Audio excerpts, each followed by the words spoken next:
अगर preterm baby है तो हाइपोथर्मिया से प्रिवेंट करने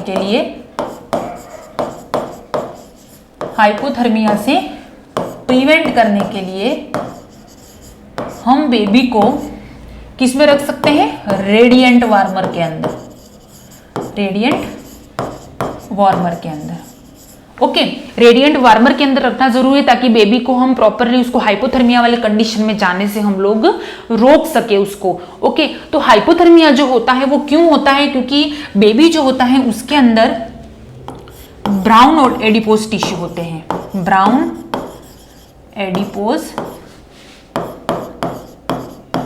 टिश्यू होते हैं। बेबी के अंदर जो हीट नॉर्मल उसके अंदर शिवरिंग नहीं होती है, उसके अंदर ब्राउन एडिपोज टिश्यू होती हैं। इसके लिए बेबी के अंदर शिवरिंग नहीं होती है, इसके लिए हाइपोथर्मिया में जाने के चांसेस बेबी के ज्यादा होते हैं। क्योंकि बेबी के अंदर सीएनएस सिस्टम डेवलप नहीं, शिवरिंग क्यों नहीं होती है? क्योंकि सीएनएस सिस्टम, उसका सेंट्रल नर्वस सिस्टम है, वो डेवलप नहीं होता है उस टाइम पे। सीएनएस सेंट्रल नर्वस सिस्टम है वो डेवलप नहीं होता है, जिसकी वजह से बेबी शिवरिंग नहीं कर पाता है और हाइपोथर्मिया उसको प्रिवेंट होता है। और ये जो हाइपोथर्मिया जो होता है, ये ब्राउन एडिपोज टिश्यू है, वो उस टाइम पे प्रेजेंट होते बेबी के बॉडी के अंदर ब्राउन एडिपोज टिश्यू होते हैं। इसके कारण ही बेबी थर्मोजेनेसिस बेबी करता है और उस टाइम पे शिवरिंग नहीं होती है, इसलिए बेबी के हाइपोथर्मिया में जाने के चांसेस ज्यादा होते हैं। इसीलिए उसको रेडिएंट वार्मर के अंदर रखा जाता है। क्योंकि हमने पढ़ा था कि हाइपोथर्मिया जो बोलते हैं उसको हम साइलेंट किलर भी बोलते हैं, साइलेंट किलर। तो अगर हम उसको प्रॉपर केयर नहीं देंगे, बेबी को प्रॉपर रेडिएंट वार्मर के अंदर नहीं देंगे, तो जिसकी वजह से बेबी शिवरिंग भी नहीं कर सकता, तो उस टाइम पे क्योंकि सीएनएस सिस्टम उसका डेवलप नहीं है, तो बेबी का क्या होगा? फिर उसका सिंपैथेटिक नर्वस सिस्टम जो है, सिंपैथेटिक स्टिमुलेशन होगा, जिससे फिर हाइपोथैलेमस में टेम्परेचर रेगुलेटिंग सेंटर है, उसमें क्या होगा? एक सिग्नल जाएगा हाइपोथैलेमस के अंदर, जिसकी वजह से क्या हो सकता है? हाइपोथर्मिया।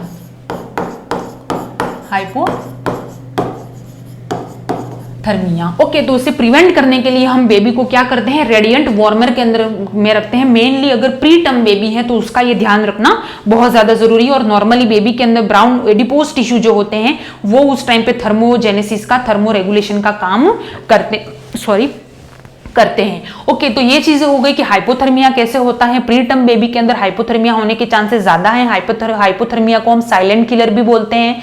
तो हम उसको प्रिवेंट करने के लिए रेडिएंट वार्मर के अंदर रखते हैं। नॉर्मली थर्मोजेनेसिस बेबी के अंदर ब्राउन एडिपोज टिश्यू के द्वारा होता है, लेकिन अगर उससे ना हो, क्योंकि बेबी हाइपोथर्मिया में क्यों जा सकता है? क्योंकि मेनली हमें उससे प्रिवेंट होने के लिए शिवरिंग की जरूरत होती है, जो एडल्ट कर सकता है, लेकिन बेबी उस टाइम पे उसके अंदर डेवलप नहीं होता, CNS system, central nervous system develop नहीं होता, जिसकी वजह से वो शिवरिंग नहीं कर पाता है। और अगर ऐसा हुआ कि बेबी जो है उसका हाइपोथर्मिया में जाने के चांसेस कब होते हैं? जब बेबी के अंदर कोई भी बेबी को प्रॉपरली हमें हीट प्रोडक्शन नहीं हुआ बेबी के अंदर, तो उस टाइम पे सिंपैथेटिक स्टिमुलेशन जाएगा हाइपोथैलेमस को, और हाइपोथैलेमस जो होता है वो हाइपोथर्मिया कॉज करवाएगा उस स्टिमुलेशन के लिए। और क्योंकि हाइपोथैलेमस है यही थर्मोजेनेसिस जो होता है उसको रेगुलेट करने का काम करता है, हीट लॉस, हीट प्रोडक्शन का काम करता है हाइपोथैलेमस करता है।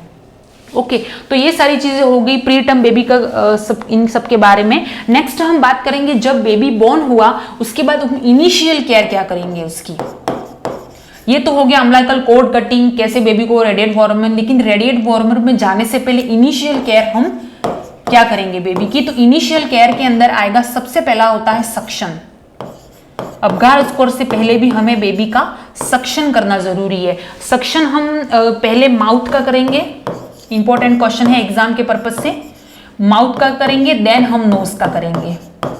बहुत इंपॉर्टेंट है, कई बार एग्जाम के अंदर ये क्वेश्चन पूछा गया है कि सक्शन जब करते हैं तो पहले किसका करते हैं, माउथ का करते हैं या नोज का करते हैं? तो माउथ का सक्शन हमें करना जरूरी है, ये इंपॉर्टेंट है अबगार स्कोर चेक करने से पहले माउथ और नोज का हमें सक्शन करना प्रॉपरली, क्योंकि अगर कोई ड्रेन हो, कोई सिक्रीशन हो तो बेबी उसको एस्पिरेट ना कर ले, इसके लिए हमें सक्शन करना बहुत ज्यादा जरूरी है। जो सक्शन है वो माउथ और नोज, पहले माउथ में करेंगे, देन हम नोज के अंदर सक्शन करेंगे। ओके, देन हम बेबी जो है उसको विटामिन के का इंजेक्शन देते हैं एट बर्थ। सबसे पहले जब बेबी का बर्थ हुआ, सक्शन किया, उसके बाद विटामिन के का इंजेक्शन देते हैं 0.5 ml विटामिन के, क्योंकि उसके अंदर नॉर्मल जो फ्लोरा होती हैं इंटेस्टाइन के अंदर वो एब्सेंट होती है, और जिसकी वजह से ब्लीडिंग ना हो जाए, ब्लीडिंग से प्रिवेंट करने के लिए हम बेबी को क्या देते हैं, विटामिन के का इंजेक्शन देते हैं ब्लीडिंग प्रिवेंशन के लिए। ब्लीडिंग प्रिवेंशन के लिए हम विटामिन के का इंजेक्शन बेबी को लगाते हैं एट बर्थ। उसके बाद बीसीजी वगैरह भी देते हैं, हेपेटाइटिस देते हैं, वो फर्दर देते हैं, लेकिन स्टार्टिंग के अंदर सबसे इनिशियल केयर के अंदर हमें बेबी को हमने अम्बिलिकल कॉर्ड कट कर दिया, देन बेबी को अच्छे से कवर कर दिया, उसके बाद हमें उसको सक्शन करना है अच्छे से। सक्शन इसलिए जरूरी है क्योंकि कोई ऐसा सिक्रीशन हो जिससे बेबी एस्पिरेट कर ले तो उसको आरडीएस होने के चांसेस ज्यादा हो सकते हैं। ओके, तो सक्शन अगर हमने माउथ और इसका सक्शन नहीं किया तो बेबी के अंदर आरडीएस हो सकता है। प्रॉपरली सक्शन हम नहीं कर पाए तो बेबी का रेस्पिरेटरी डिस्ट्रेस सिंड्रोम हो सकता है, और रेस्पिरेटरी डिस्ट्रेस सिंड्रोम जो होता है उसके कुछ क्लासिकल सिम्टम होते हैं, जिसके अंदर ग्रंटिंग रेस्पिरेशन करेगा बेबी। ग्रंटिंग मतलब कि उसको वो जब रेस्पिरेशन करेगा तो उसके अंदर से क्या वॉइस, आवाज आएगी। ओके, वॉइस डेवलप होगी जब बेबी रेस्पिरेशन करेगा तब। ओके, जब बेबी रेस्पिरेशन करेगा एट दैट टाइम उसके अंदर जो वॉइस जनरेट होगी, आवाज आएगी, ग्रंटिंग की आवाज आएगी बेबी के अंदर, अगर बेबी को आरडीएस है तो। ओके, देन आएगा ग्रंटिंग के बाद नेजल फ्लेरिंग।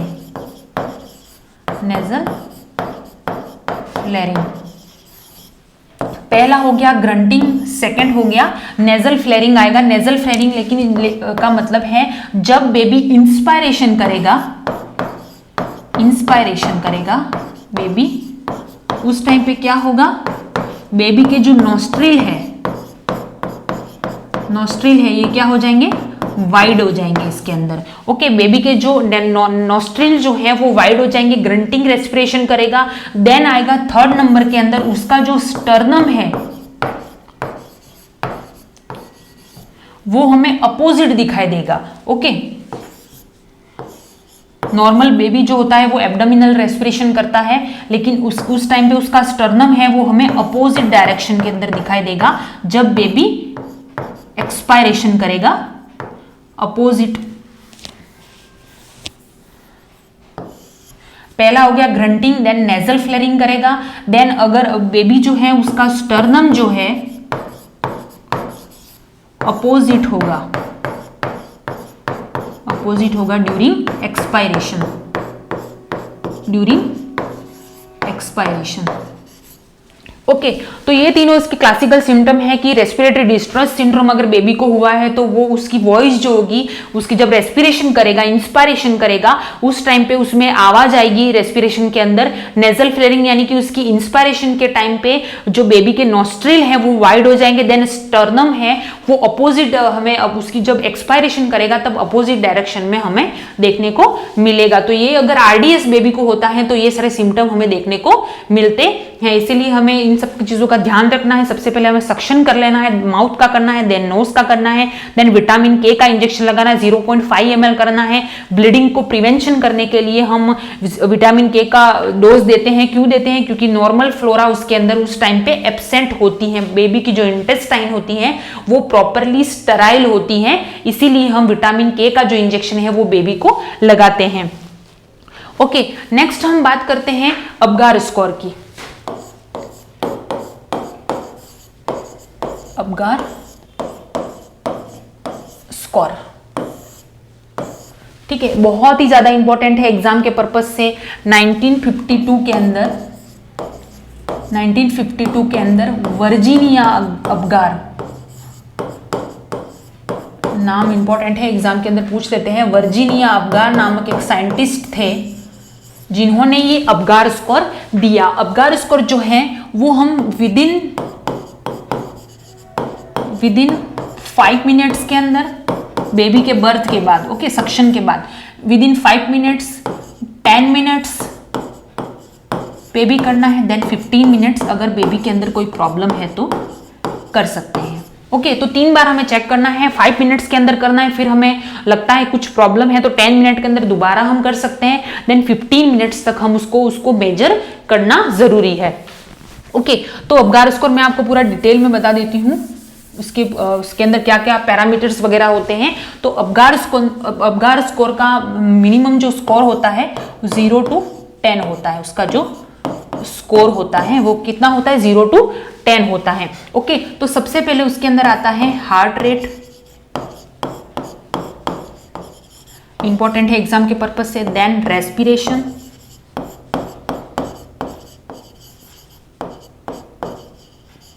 देन रेस्पिरेशन हो गया। हार्ट रेट के बाद हम बात करते हैं रेस्पिरेशन की, रेस्पिरेशन के बाद आएगा मसल टोन, मसल टोन के बाद आएगा रिफ्लेक्सेस, देन आएगा उसके अंदर कलर्स। ओके, तो हम 0, 1 और 2, ओके, 0, 1 और 2 से हम उसको आइडेंटिफाई करेंगे।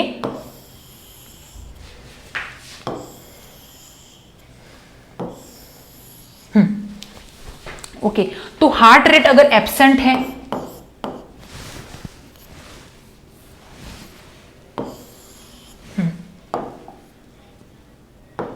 ओके, हार्ट रेट अगर एब्सेंट है तो हम उसको क्या देंगे, 0। ओके, एब्सेंट है मतलब हार्ट रेट एब्सेंट है यानी कि हम उसको 0 देंगे। Okay, less than 100 beat per minute है, 1 नंबर देंगे। नॉर्मल है, more than 100 beat per minute है यानी कि उसको हम 2 मार्क्स देंगे। ओके, नेक्स्ट हम बात करते हैं रेस्पिरेशन की। तो अगर हम रेस्पिरेशन की बात करें तो रेस्पिरेशन के अंदर अगर बिल्कुल एब्सेंट है उसके अंदर रेस्पिरेशन, तो हम उसमें क्या नंबर देंगे, 0 नंबर देंगे। ओके, रेस्पिरेशन अगर ग्रंटिंग प्रॉपरली नहीं कर पा रहा है रेस्पिरेशन, तो हम उसको 1 नंबर देंगे। देन अगर रेस्पिरेशन के अंदर नॉर्मल रेस्पिरेशन है, नॉर्मल रेस्पिरेशन है,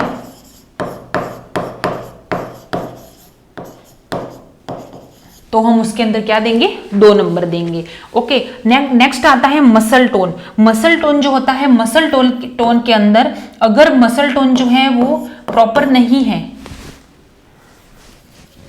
यानी कि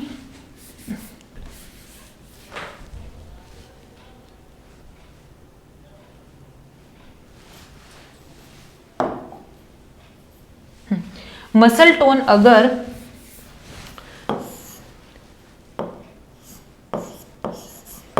फ्लैसीड है तो हम 0 मार्क्स देंगे। Then muscle tone abnormal flexion है, एबनॉर्मल फ्लेक्शन है तो 1 नंबर देंगे। गुड फ्लेक्शन है तो 2 मार्क्स देंगे। ओके, गुड फ्लेक्शन है मतलब 2 मार्क्स देंगे। ओके, रिफ्लेक्सेस के अंदर अगर एब्सेंट है या प्रॉपर नहीं है तो 0 देंगे। रिफ्लेक्सेस के अंदर अगर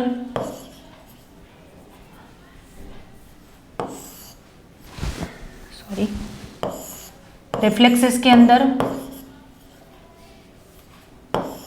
एबनॉर्मल है, एबनॉर्मल रिफ्लेक्स है तो हम 1 नंबर देंगे। नेक्स्ट अगर रिफ्लेक्शन अच्छा है, गुड है तो 2 देंगे।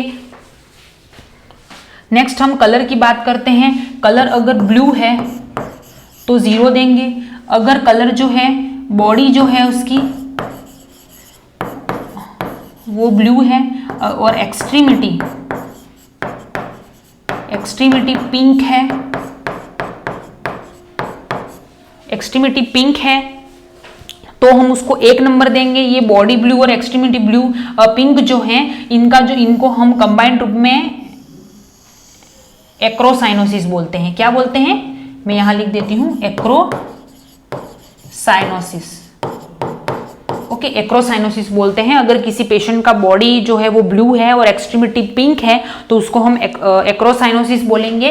देन अगर सेकंड मार्क्स कब देंगे हम बॉडी ब्लू, तो बॉडी पूरी पिंक है। ओके, बॉडी पूरी पिंक है तो हम उसको 2 मार्क्स देंगे। ओके, तो अबगार स्कोर के अंदर 1952 में वर्जीनिया अबगार ने दिया था। स्कोर जो होता है वो 0 to 10 तक होता है। उसके अंदर heart rate, respiration, muscle tone, reflexes और कलर के बारे में हम लोग इसके अंदर आइडेंटिफिकेशन करते हैं।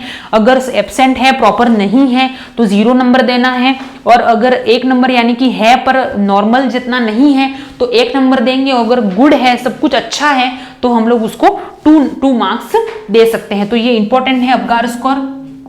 ओके, नेक्स्ट हम बात करेंगे अबगार स्कोर के अंदर। अबगार स्कोर नॉर्मल 0 to 10 होता है। नॉर्मल स्कोर जो होता है अबगार का वो होता है 0 to 10 होता है। लेकिन अगर नॉर्मल 0 to 3 है यानी कि पेशेंट क्या है, डिप्रेशन के अंदर है, बेबी जो है वो डिप्रेस्ड है। ओके, डिप्रेस्ड है यानी कि हमें रिसक्सिटेशन